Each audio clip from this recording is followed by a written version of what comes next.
Bonjour à tous, alors aujourd'hui on se retrouve pour une vidéo sur la mare du potager.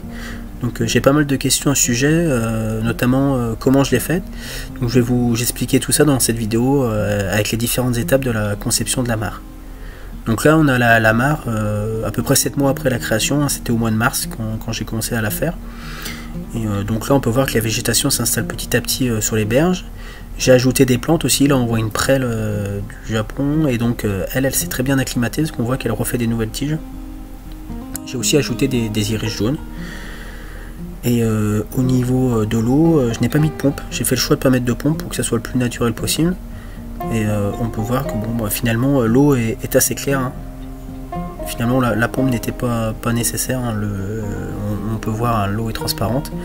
J'ai un seul apport en eau, c'est lorsqu'il pleut, j'ai un garage qui est juste à côté, donc ça remplit un bidon, et quand le bidon est plein, ça se déverse dans la mare. Donc ça permet de renouveler un peu l'eau de temps en temps lorsqu'il y a des pluies.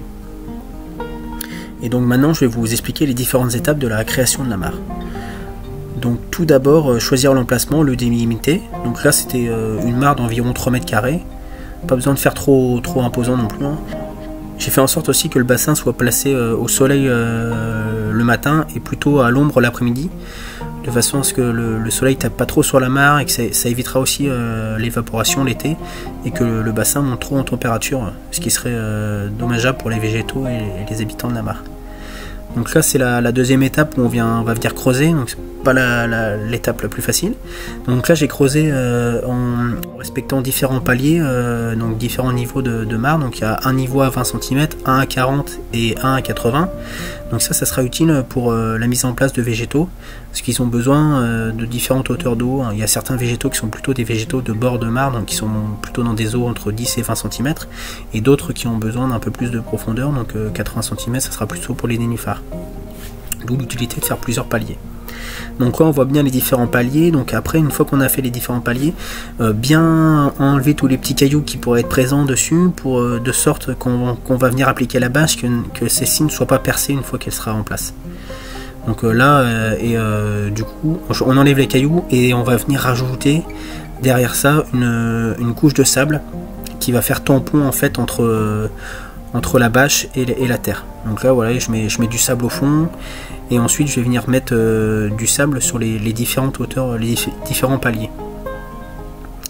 Donc là on voit bien les différents paliers.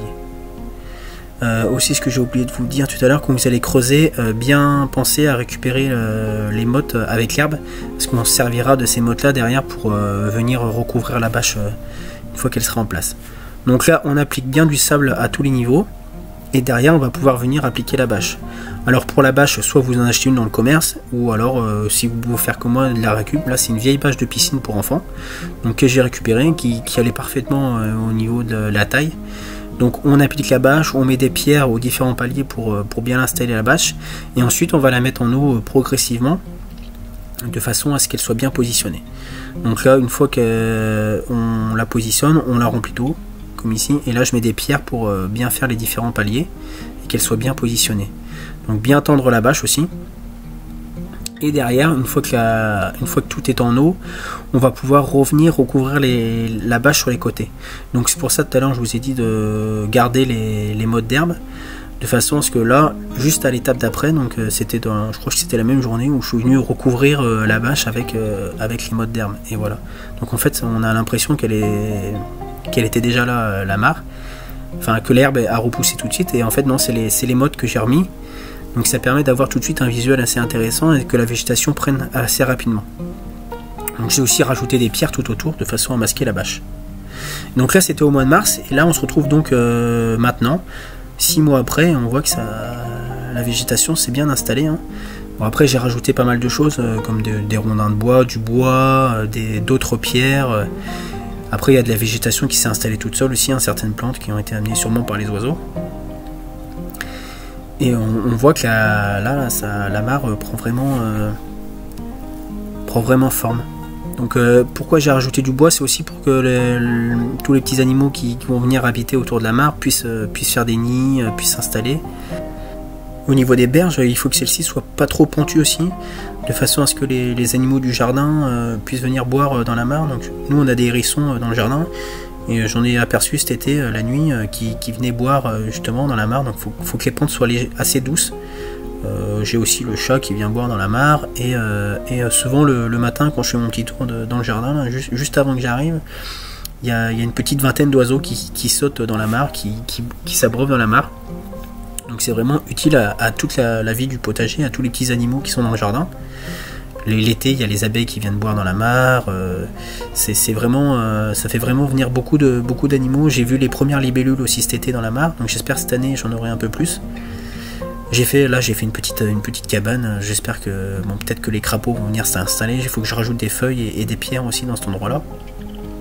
Donc j'essaye d'aménager toute la mare, tout autour de la mare. Et alors j'ai fait la mare aussi pour que ça soit un lieu de vie aussi à côté du potager et que ça soit utile aussi au potager. Donc, la mare, ça va faire venir des insectes, des pollinisateurs, donc c'est un vrai plus aussi pour le potager.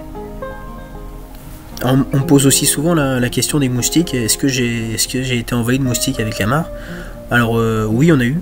Parce que je les voyais au début où j'ai installé la mare, on voyait les larves de moustiques dans la mare, mais ça n'a pas été une invasion, j'ai pas été embêté par les moustiques cet été plus que d'habitude. Après, il faut savoir que la mare va s'autoréguler d'elle-même, donc les prédateurs des moustiques vont venir et il n'y aura pas une surpopulation de moustiques liée à la mare. Donc c'est pas un problème les moustiques. Donc voilà, j'espère que cette vidéo vous a plu, que ça vous aura inspiré et pourquoi pas aussi donner envie de faire une marche chez vous aussi. Si vous avez des questions, n'hésitez pas à laisser un commentaire si j'ai pas répondu à toutes vos attentes et j'essaierai d'y répondre.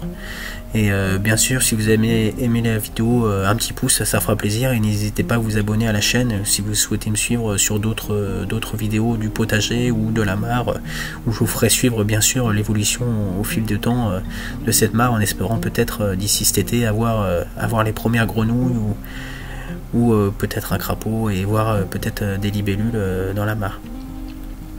Donc je vous souhaite à tous une excellente journée, puis à très bientôt sur la chaîne pour d'autres vidéos sur le potager et la mare.